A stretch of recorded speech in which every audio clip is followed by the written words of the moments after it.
ਵਾਹਿਗੁਰੂ ਜੀ ਕਾ ਖਾਲਸਾ ਵਾਹਿਗੁਰੂ ਜੀ ਕੀ ਫਤਿਹ। ਗੁਰੂ ਰੂਪ ਗੁਰ ਪਿਆਰੀ ਸਾਧ ਸੰਗਤ ਜੀ, ਅੱਜ ਮੈਂ ਤੁਹਾਨੂੰ ਇੱਕ ਸੱਚੀ ਘਟਨਾ ਦੱਸਣ ਜਾ ਰਿਹਾ ਹਾਂ ਜੋ ਕਿ ਮੇਰੇ ਇੱਕ ਦੋਸਤ ਦੇ ਗਾਹਾਂ ਦੋਸਤ ਨਾਲ ਵਾਪਰੀ ਹੈ ਅਤੇ ਮੇਰੇ ਦੋਸਤ ਨੇ ਮੈਨੂੰ ਇਸ ਕਹਾਣੀ ਵਿੱਚ ਉਸ ਦਾ ਨਾਮ ਨੂਸ਼ ਪਾਉਣ ਵਾਸਤੇ ਕਿਹਾ ਹੈ। ਅਤੇ ਜੇਕਰ ਮੈਨੂੰ ਇਸ ਕਹਾਣੀ ਸੁਣਾਉਂਦੇ ਸਮੇਂ ਕਿਸੇ ਨਾਮ ਦੀ ਵਰਤੋਂ ਕਰਨੀ ਪਈ ਤਾਂ ਮੈਂ ਉਹ ਕਾਲਪਨਿਕ ਨਾਮ ਹੋਵੇਗਾ ਜੀ। ਇਸ ਲੜਕੇ ਦਾ ਜਨਮ ਇੱਕ ਗਰੀਬ ਪਰਿਵਾਰ ਵਿੱਚ ਹੁੰਦਾ ਹੈ ਅਤੇ ਉਸ ਦੇ ਘਰ ਦਾ ਗੁਜ਼ਾਰਾ ਮਸਾਂ ਹੀ ਚੱਲਦਾ ਹੁੰਦਾ ਹੈ। ਉਸ ਦਾ ਪਿਤਾ ਇੱਕ ਦਿਹਾੜੀ ਕਰਨ ਵਾਲਾ ਮਜ਼ਦੂਰ ਸੀ।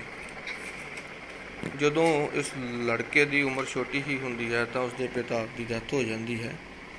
ਡੈਥ ਹੋਣ ਤੋਂ ਉਪਰੰਤ ਸਾਰੇ ਹੀ ਘਰ ਦਾ ਬੋਝ ਇਸ ਲੜਕੇ ਉੱਪਰ ਆ ਜਾਂਦਾ ਹੈ। ਇਸ ਲੜਕੇ ਉੱਪਰ ਆਉਣ ਕਾਰਨ ਆਪਣੇ ਘਰ ਦਾ ਗੁਜ਼ਾਰਾ ਕਰਨ ਲਈ ਇਸ ਨੂੰ ਦਿਹਾੜੀ ਕਰਨੀ ਪੈਂਦੀ ਹੈ ਅਤੇ ਆਪਣੀ ਹੀ ਪੜ੍ਹਾਈ ਰਸਤੇ ਵਿੱਚ ਹੀ ਛੱਡਣੀ ਪੈਂਦੀ ਹੈ। ਪੜ੍ਹਾਈ ਪੂਰੀ ਨਾ ਹੋਣ ਕਰਕੇ ਅਤੇ ਉਮਰ ਛੋਟੀ ਹੋਣ ਕਰਕੇ ਇਸ ਨੂੰ ਦਿਹਾੜੀ ਵੀ ਬਹੁਤ ਹੀ ਮੁਸ਼ਕਿਲ ਨਾਲ ਮਿਲਦੀ ਅਤੇ ਇਹ ਜ਼ਿਆਦਾਤਰ ਦਿਨ ਇਹ ਖਾਲੀ ਭੁੱਖਾ ਭਾਣਾ ਰਹਿ ਕੇ ਹੀ ਗੁਜ਼ਾਰਦਾ। ਫਿਰ ਇਸ ਦੇ ਦਿਲ ਵਿੱਚ ਆਇਆ ਕਿਉਂ ਨਾ ਮੈਂ ਵਾਹਿਗੁਰੂ ਦੀ ਸ਼ਰਨ ਵਿੱਚ ਜਾਇਆ ਕਰਾਂ। ਜਿਸ ਦਿਨ ਮੈਨੂੰ ਦਿਹਾੜੀ ਮਿਲ ਗਈ ਉਸ ਦਿਨ ਮੈਂ ਦਿਹਾੜੀ ਕਰ ਲਿਆ ਕਰਾਂ। ਜਿਸ ਦਿਨ ਮੈਨੂੰ ਦਿਹਾੜੀ ਨਹੀਂ ਮਿਲੀ ਉਸ ਦਿਨ ਮੈਂ ਗੁਰਦੁਆਰਾ ਸਾਹਿਬ ਜਾ ਕੇ ਉੱਥੇ ਸੇਵਾ ਕਰ ਲਿਆ ਕਰਾਂ। ਇਸੇ ਤਰ੍ਹਾਂ ਹੀ ਉਹ ਕਰਦਾ।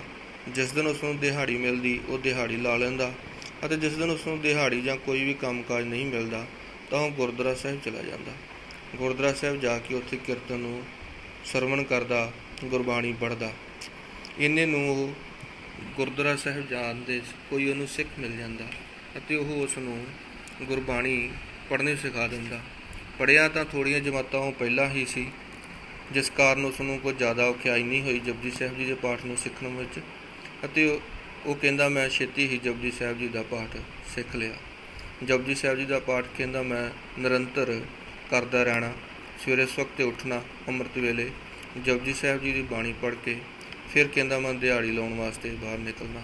ਜੇਕਰ ਮੈਨੂੰ ਦਿਹਾੜੀ ਮਿਲਣੀ ਤਾਂ ਵੀ ਠੀਕ, ਨਹੀਂ ਤਾਂ ਜ਼ਿਆਦਾਤਰ ਮੈਂ ਸਮਾਂ ਗੁਰਦੁਆਰਾ ਸਾਹਿਬ ਵਿੱਚ ਹੀ ਬਿਤਾਉਣਾ। ਕੀਰਤਨ ਸਰਵਣ ਕਰਨਾ, ਕਥਾ ਸੁਣਨੀ ਅਤੇ ਗੁਰੂ ਘਰ ਦੀ ਸੇਵਾ ਕਰਨੀ। ਇਸੇ ਤਰ੍ਹਾਂ ਕਰਦਿਆਂ ਕਹਿੰਦਾ ਕੁਝ ਸਮਾਂ ਨਿਕਲ ਜਾਂਦਾ ਹੈ। ਫਿਰ ਅਚਾਨਕ ਹੀ ਕਹਿੰਦਾ ਮੇਰੇ ਦਿਲ ਵਿੱਚ ਇੱਕ ਫੁਰਨਾ ਉੱਠਿਆ, ਕਿਉਂ ਨਾ ਮੈਂ ਕੋਈ ਕੰਮ ਹੀ ਸਿੱਖ ਲਵਾਂ। ਅਤੇ ਉਹ ਕੰਮ ਸਿੱਖਣ ਦੀ ਭਾਲ ਵਿੱਚ ਆਪਣੇ ਸ਼ਹਿਰ ਵਿੱਚ ਭਟਕਦਾ। ਫਿਰ ਇੱਕ ਦਿਨ ਉਸ ਨੂੰ ਇੱਕ ਦਰਜੀ ਆਪਣੇ ਦੁਕਾਨ ਉੱਤੇ ਕੰਮ ਦੇ ਦਿੰਦਾ ਕਿ ਕਹਿੰਦਾ ਵੀ ਜੇਕਰ ਤੂੰ ਕੰਮ ਸਿੱਖ ਲਏ, ਛੇਤੀ ਹੀ ਸਿੱਖ ਲਏਗਾ ਤਾਂ ਮੈਂ ਤੈਨੂੰ ਪੈਸੇ ਦਊਂਗਾ ਅਤੇ ਨਹੀਂ ਤਾਂ ਤੈਨੂੰ ਰੋਟੀ ਪਾਣੀ 'ਤੇ ਹੀ ਕੰਮ ਕਰਨਾ ਪਵੇਗਾ। ਉਹ ਇਸੇ ਤਰ੍ਹਾਂ ਹੀ ਕਰਦਾ। ਪਰ ਗੁਰੂ ਸਾਹਿਬ ਜੀ ਦੀ ਉਸ ਉੱਪਰ ਇੰਨੀ ਕਿਰਪਾ ਹੁੰਦੀ ਕਿ ਜੋ ਕੰਮ ਦੂਸਰੇ 2-2 ਮਹੀਨੇ ਸਾਲ ਵਿੱਚ ਨਹੀਂ ਸਿੱਖ ਸਕੇ, ਉਸ ਨੇ 10 ਹੀ ਦਿਨਾਂ ਵਿੱਚ ਕੰਮ ਸਿੱਖ ਲਿਆ ਅਤੇ ਕੱਪੜਿਆਂ ਦੀ ਕਟਿੰਗ ਕਰਨੀ ਸ਼ੁਰੂ ਕਰ ਦਿੱਤੀ। ਜਦੋਂ ਉਸ ਨੇ ਕੱਪੜੇ ਕੱਟਣ ਦਾ ਕੰਮ ਸਿੱਖਿਆ ਅਤੇ ਕੱਟਣੇ ਸ਼ੁਰੂ ਕੀਤੇ, ਜਿਸ ਨਾਲ ਉਸ ਦੀ ਹੱਥ ਵਿੱਚ ਇੰਨੀ ਕੁ ਕਲਾ ਆ ਗਈ ਕਿ ਜੋ ਵੀ ਉਹਨੇ ਕੱਪੜਾ ਕੱਟਣਾ ਉਹ ਬਹੁਤ ਹੀ ਵਧੀਆ ਡਿਜ਼ਾਈਨ ਦਾ ਕੱਟਣਾ ਅਤੇ ਬੜਾ ਹੀ ਫੇਮਸ ਆਪਣੇ ਸ਼ਹਿਰ ਵਿੱਚ ਹੋ ਗਿਆ। ਹੁਣ ਉਸ ਦੁਕਾਨਦਾਰ ਦੀ ਦੁਕਾਨ ਉੱਪਰ ਬਹੁਤ ਹੀ ਜ਼ਿਆਦਾ ਗਾਹਕ ਆਉਣ ਲੱਗ ਪਏ ਅਤੇ ਹਰ ਕੋਈ ਉਸ ਆਦਮੀ ਬਾਰੇ ਪੁੱਛਦਾ ਅਤੇ ਕਹਿੰਦਾ ਮੈਂ ਜੋ ਵੀ ਆਪਣਾ ਕੱਪੜਾ ਸਵਾਉਣਾ ਹੈ ਮੈਂ ਇਸੇ ਹੀ ਕੋਲੋਂ ਸਵਾਉਣਾ ਹੈ।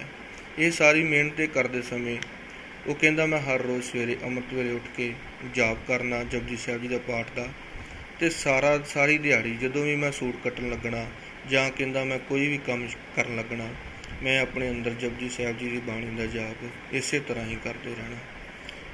ਇਸੇ ਤਰ੍ਹਾਂ ਕੁਝ ਸਮਾਂ ਬੀਤਣ ਉਪਰੰਤ ਕਹਿੰਦਾ ਉਸ ਦੁਕਾਨਦਾਰ ਦਾ ਇੱਕ ਦੋਸਤ ਜੋ ਕਿ ਬੰਬੇ ਬੜੀ ਹੀ ਵੱਡੀ ਫੈਕਟਰੀ ਵਿੱਚ ਕੰਮ ਕਰਦਾ ਸੀ, ਜੋ ਕਿ ਕੱਪੜੇ ਦੀ ਸੀ, ਉਹ ਇੱਕ ਦਿਨ ਉਸ ਸ਼ਹਿਰ ਵਿੱਚ ਆਉਂਦਾ ਹੈ ਅਤੇ ਆਪਣੇ ਦੋਸਤ ਨੂੰ ਮਿਲਦਾ। ਜਦੋਂ ਉਹ ਉਸ ਬਾਰੇ ਸੁਣਦਾ ਹੈ ਅਤੇ ਉਹ ਉਸ ਨੂੰ ਇੱਕ ਆਫਰ ਦਿੰਦਾ ਹੈ ਕਿ ਜੇਕਰ ਤੂੰ ਜੋਬ ਕਰਨਾ ਚਾਹਵੇਂ ਤਾਂ ਤੂੰ ਜੋਬ ਕਰ ਸਕਦਾ ਹੈ, ਮੈਂ ਤੈਨੂੰ ਆਪਣੇ ਨਾਲ ਬੰਬੇ ਲੈ ਜਾਵਾਂਗਾ। ਉਹ ਕਹਿੰਦਾ ਮੇਰੇ 'ਤੇ ਵਾਹਿਗੁਰੂ ਜੀ ਦੀ ਇੰਨੀ ਕਿਰਪਾ ਹੋ ਗਈ ਕਿ ਜੇ ਕਿੱਥੇ ਮੈਨੂੰ ਕੋਈ ਦਿਹਾੜੀ ਨਹੀਂ ਸੀ ਦਿੰਦਾ, ਅੱਜ ਮੈਨੂੰ ਜੋਬ ਆਫਰ ਕੀਤੀ ਜਾ ਰਹੀ ਹੈ, ਉਹ ਵੀ ਐਡੀ ਵੱਡੀ ਕੰਪਨੀ 'ਚ। ਉਹ ਇੱਕ ਸੁਨਿਆਰੀ ਆਫਰ ਵੇਖ ਕੇ ਗੁਰੂ ਸਾਹਿਬ ਜੀ ਦਾ ਸ਼ੁਕਰਾਨਾ ਕਰਕੇ ਅਰਦਾਸ ਬੇਨਤੀ ਕਰਕੇ ਤਾਂ ਬੰਬੇ ਚਲੇ ਜਾਂਦਾ। ਬੰਬੇ ਜਾ ਕੇ ਜਦੋਂ ਉਸ ਫੈਕਟਰੀ ਦਾ ਮਾਲਕ ਉਸ ਨੂੰ ਕਹਿੰਦਾ ਕਿ ਮੈਂ ਤਾਂ ਤੈਨੂੰ ਜਾਂ ਮੈਨੂੰ ਤਾਂ ਬੰਦਾ ਉਹ ਚਾਹੀਦਾ ਸੀ ਜਿਸ ਨੇ ਕਿਸੇ ਨੇ ਫੈਸ਼ਨ ਡਿਜ਼ਾਈਨਿੰਗ ਦਾ ਡਿਪਲੋਮਾ ਜਾਂ ਕੋਰਸ ਜਾਂ ਡਿਗਰੀ ਕੀਤੀ ਹੋਵੇ, ਤੂੰ ਤਾਂ ਕਿੱਥੇ ਆ ਪੇਂਡੂ ਅਨਪੜ੍ਹ ਨੂੰ ਨਾਲ ਲੈ ਆਇਆ ਹੈ। ਪਰ ਉਸ ਦੇ ਕਹਿਣ ਉੱਪਰ ਉਸ ਦੇ ਮਾਲਕ ਨੇ, ਉਸ ਆਦਮੀ ਦੇ ਕਹਿਣ ਉੱਪਰ ਉਸ ਦੇ ਮਾਲਕ ਨੇ ਉਸ ਨੂੰ ਜੋਬ ਦੇ ਦਿੱਤੀ। ਜਦੋਂ ਉਸ ਨੂੰ ਜੋਬ ਮਿਲੀ ਤਾਂ ਉਸ ਕੰਪਨੀ ਦੇ ਮਾਲਕ ਨੇ ਉਸ ਦੇ ਹੱਥ ਦੀ ਸਫਾਈ ਵੇਖੀ ਅਤੇ ਉਸ ਦਾ ਡਿਜ਼ਾਇਨ ਦੇਖੇ। ਉਹ ਖੁਦ ਹੀ ਹੈਰਾਨ ਰਹਿ ਗਿਆ। ਉਹ ਇੰਨਾ ਹੈਰਾਨ ਰਹਿ ਗਿਆ ਕਿ ਉਸਨੇ ਕਿਹਾ ਵੀ ਇੱਕ ਬੰਦਾ ਘੱਟ ਪੜ੍ਹਿਆ ਲਿਖਿਆ, ਜਿਹੜਾ ਪੜ੍ਹਿਆ ਵੀ ਨਹੀਂ, ਜਿਸ ਨੂੰ ਪਤਾ ਵੀ ਨਹੀਂ ਵੀ ਡਿਜ਼ਾਈਨਿੰਗ ਕੀ ਹੁੰਦੀ ਆ, ਉਹ ਇੰਨਾ ਵਧੀਆ ਡਿਜ਼ਾਈਨ ਪਾ ਲੇ। ਉਹ ਬਹੁਤ ਹੀ ਹੈਰਾਨ ਸੀ। ਇਸੇ ਤਰ੍ਹਾਂ ਉਹ ਤਰੱਕੀਆਂ ਦੀ ਮੰਜ਼ਿਲਾਂ ਨੂੰ ਛੂੰਹਦਾ ਗਿਆ।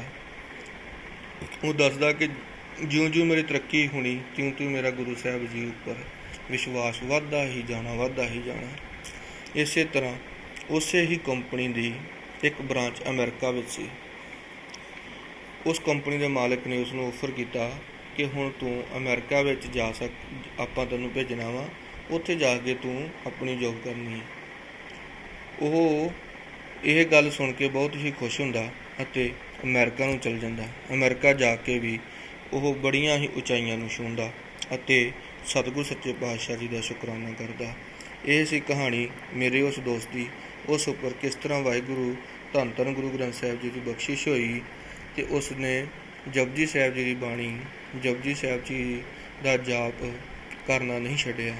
ਉਸ ਉੱਪਰ ਇੰਨੀ ਕਿਰਪਾ ਹੋਈ। ਹੁਣ ਮੈਨੂੰ ਉਸ ਦੀ ਫੋਨ 'ਤੇ ਗੱਲ ਹੋਈ ਸੀ, ਦੱਸਦਾ ਸੀ ਕਿ ਭਾਜੀ ਮੈਨੂੰ ਜਪਜੀ ਸਾਹਿਬ ਜੀ ਦੀ ਗੁਰਬਾਣੀ ਬਚਪਨ ਤੋਂ ਹੀ ਕੰਠ ਹੈ। ਕੋਈ ਇਹੋ ਜਿਹਾ ਸਮਾਂ ਗਿਆ ਹੀ ਨਹੀਂ ਕਿ ਜਦੋਂ ਮੈਂ ਜਪਜੀ ਸਾਹਿਬ ਜੀ ਦਾ ਪਾਠ ਨਾ ਕਰਦਾ ਹੋਵਾਂ।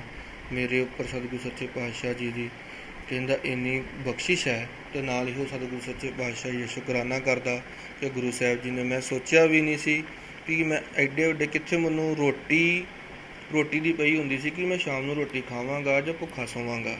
ਪਰ ਅੱਜ ਮੈਨੂੰ ਵਾਹਿਗੁਰੂ ਜੀ ਨੇ ਇੰਨੀ ਮੇਰੇ 'ਤੇ ਕਿਰਪਾ ਕੀਤੀ ਕਿ ਮੈਂ ਐਡੇ ਵੱਡੇ ਮੁਲਕ ਵਿੱਚ ਆ ਕੇ ਇੰਨੀ ਵੱਡੀ ਕੰਪਨੀ ਵਿੱਚ ਜੋਬ ਕਰ ਰਿਹਾ। ਇਹ ਸੀ ਇੱਕ ਸੱਚੀ ਘਟਨਾ। ਇਸ ਘਟਨਾ ਵਿੱਚ ਜੇ ਸੁਣਾਉਂਦੇ ਸਮੇਂ ਜੇ ਕੋਈ ਗੱਲ ਮੇਰੇ ਤੋਂ ਵੱਧ ਘੱਟ ਕਹੀ ਗਈ ਹੋਵੇ, ਕਿਸੇ ਦਾ ਹਿਰਦੇ ਦੁਖੀ, ਹਿਰਦੇ ਨੂੰ ਠੇਸ ਪਹੁੰਚੀ ਹੋਵੇ, ਮੈਂ ਤੁਹਾਡੇ ਕੋਲੋਂ ਹੱਥ ਜੋੜ ਕੇ ਮਾਫ਼ੀ ਮੰਗਦਾ ਹਾਂ। ਵਾਹਿਗੁਰੂ ਜੀ ਕਾ ਖਾਲਸਾ।